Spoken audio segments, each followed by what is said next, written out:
All right, guys, Friday, September 13th, day two from our passage about the woman at the well yesterday. Passage, verse in context Ecclesiastes 3 9 to 13. What do workers gain from their toil? I have seen the burden God has laid on the human race. He has made everything beautiful in its time. He has also set eternity in the human heart. Yet no one can fathom what God has done from beginning to end. I know that there is nothing better for people than to be happy and to do good while they live, that each of them may eat and drink and find satisfaction in all their toil. This is the gift of God. And then John 4:19 to 26. The woman said to him, Sir, I perceive that you are a prophet. Our fathers worshipped on this mountain, and yet you, Jews, say that in Jerusalem is the place where one must worship. Jesus said to her, Believe me, woman, that a time is coming when you will worship the Father neither on the mountain nor in Jerusalem. You Samaritans worship what you do not know. We worship what we do know, because salvation is from the Jews. But at a time is coming, and even now has arrived, when the true worshipers will worship the Father in spirit and truth. For such people, the Father seeks to be his worshipers. God is spirit, and those who worship him must worship in spirit and truth. The woman said to him, I know that Messiah is coming, he who is called Christ. When that one comes, he will declare all things to us. Jesus said to her, I am he, the one speaking to you. One thing I want to point out about that part, that was the NASB version, and you can see kind of up before um, where he's talking about you Samaritans worship what you do not know. We worship what we do know because salvation is from the Jews. That there's kind of a historical context to that. Understanding that the Samaritans are kind of like half breeds. I would say mostly Jewish, but that had settled and intermarried with Canaanites and others in that area.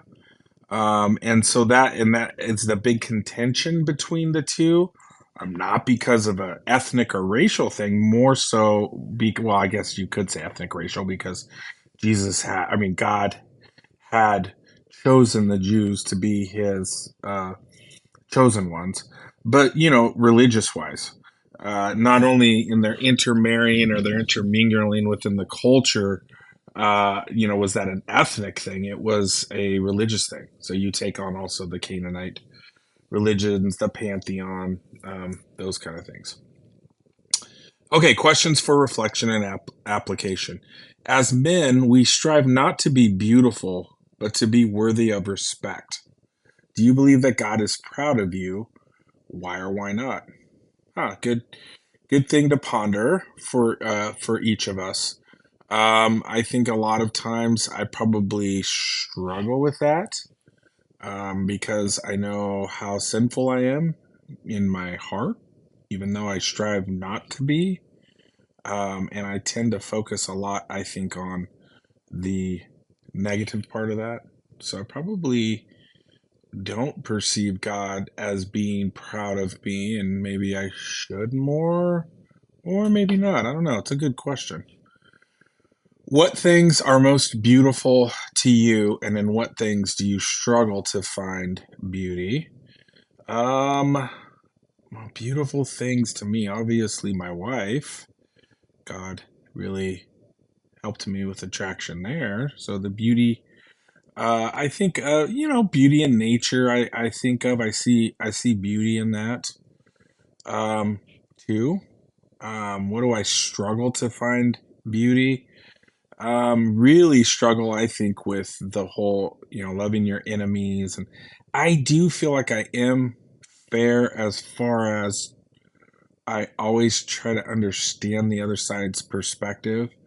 But at my age, there's certain, groups of people that while I've given them the benefit of the doubt, I just feel like they're thinking, like, I don't know. I could, say probably more, I'm thinking more politically or whatever, worldview kind of thing. So I struggle to find beauty in them. I need to be better at understanding that, look, I don't like the message. I can hate the message.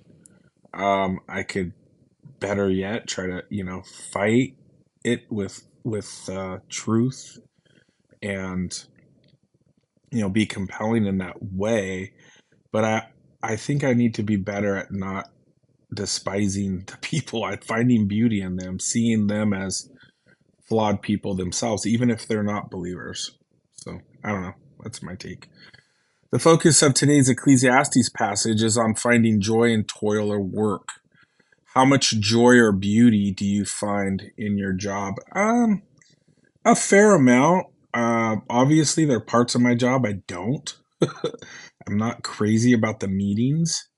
I really do enjoy the time with my students. I really do. I do see that as my ministry, and I am thankful that, in my heart, the Lord or whatever, that I do enjoy time with them. Can they be annoying at times? Yeah, especially when I feel like they're not tuned in, which in the subject of history, they're not, always going to be.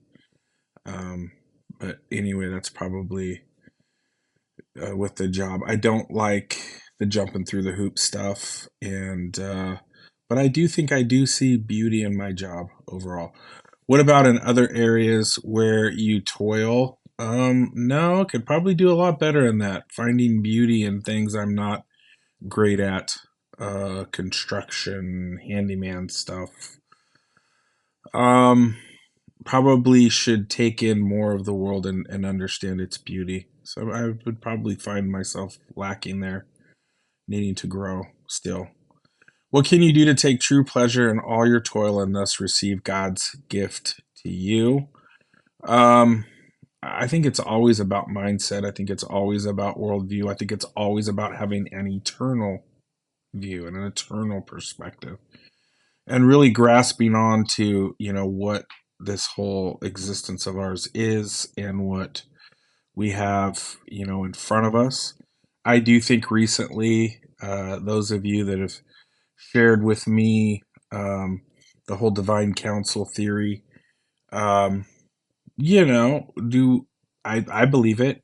I do. I think the evidence suggests it. Is it spelled out in the Bible? I think there's a way to interpret the Bible that it is.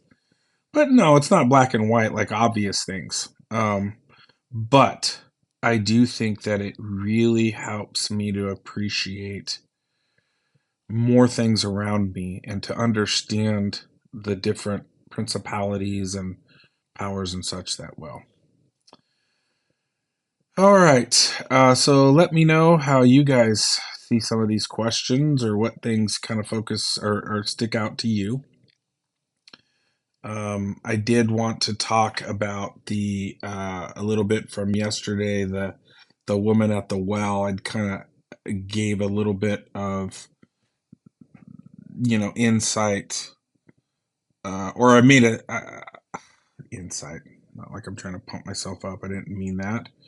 Um, I think I gave a suggestion, is a better way to put it, that the Bible is so symbolic, and that we might think this was just about a woman and her struggles, and we as men how we could do that. But there were a lot of things that resonated with me. Where she was seen to be you know a whore, and she was seen to be pointing out the various husbands and lacking and insecure, being insecure and all those things. And in all honesty, if we look at us, not in the gender role, but we just look at us and how much in our sin we are affront to him, there's a lot of those harsh labels that sometimes I think could be applied to us. And I can see the symbolism of the woman at the well being really just all of us, and how we're just so dirty, and insecure and not always looking for him. All right. Have a good weekend. I will still chime in Saturday and Sunday. We'll still have devotions, but I'm glad you guys made it to the end of the work week, and I hope you enjoy your weekend. And let's hope Sooners, Wolverines, Raiders, Lions are all victorious. Um, be looking forward to watching those. All right, so the prayer here. Father, you know everything about me, and you love me anyway. You see me as beautiful because you have placed your beauty within me. Amen. And how fitting I think that is, and looking at the negativity, the negative side that I was talking about symbolically of how we are just like that woman.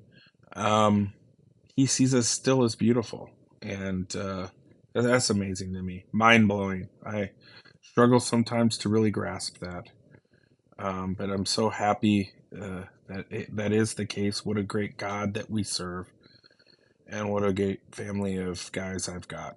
I appreciate you guys, love you guys, and we'll see you tomorrow.